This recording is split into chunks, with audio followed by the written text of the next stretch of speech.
Welcome to আর রান্নাঘর। বন্ধুরা, আজকের রেসিপি সবজি দিয়ে সুজির পোলাও। অনেকেই এটার নাম দিয়েছেন ঝাল ঝাল সুজি।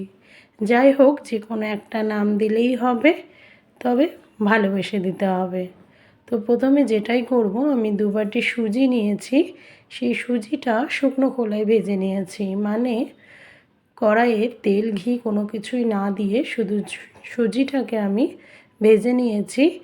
এটার কাঁচা গন্ধ যাওয়া পর্যন্ত, জাস্ট একটু কাঁচা কাঁচা ভাব যখন চলে যাবে, তখন এটা বাসনে আমি ঢেলে নিয়েছি। এবার কড়াইয়ে সাদা তেল গরম করতে দিয়েছি, তার সঙ্গে 1 চামচ ঘি অ্যাড করেছি। তারপরে একটা এলাচ ফাটিয়ে দিয়েছি, একটা দারচিনি, একটা লবঙ্গ, একটা তেজপাতা। সব কিছু দেওয়ার পর একটা পেঁয়াজ কুচি দিয়েছি, গাজর কুচি, আলু কুচি, ক্যাপসিকাম কুচি, যা যা সবজি আপনার বাড়িতে আছে।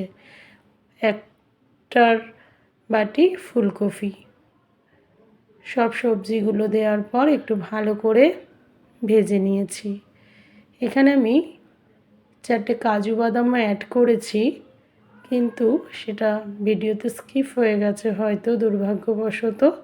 যাই হোক, যখন ভাজা ভাজা হয়ে গেছে এবং সবজিগুলো একদম 80% মতো সেদ্ধ হয়ে গেছে ভাজতে ভাজতে, তখন আমি ভেজে রাখা সুজিটা অ্যাড করেছি। সুজিটা একটু নাড়াচাড়া করার পর আমি 2 চামচ চিনি আর 1 চিমটে মতো লবণ অ্যাড করেছিলাম। লবণ আর চিনি দিয়ে আর একটু ভাজার পর আমি 1 বাটিরও অল্প জল ব্যবহার করেছি। এখানে আমি বলে রাখি, জলটা একেবারে অনেকটা দিয়ে দেবেন না, জাস্ট অল্প অল্প করে ভাজতে থাকবেন জল দিয়ে। যখন আপনার মনে হবে যে সুজিটা এবার মোটামুটি নরম হয়ে গেছে, তখন আপনি সুজিটা নামিয়ে নেবেন। আমি যেটা বলতে চাইলাম সেটা একসঙ্গে জল না ব্যবহার করে অল্প অল্প জল ব্যবহার করতে হবে। তাহলেই সুজির এই ঝরঝরে পোলাও আপনার আয়ত্তে চলে আসবে। খুব ভালো হয়েছিল এই সুজির ঝরঝরে পোলাও। আপনারাও বাড়িতে করে দেখতে পারেন। ভালো থাকবেন, সুস্থ থাকবেন। Thank you.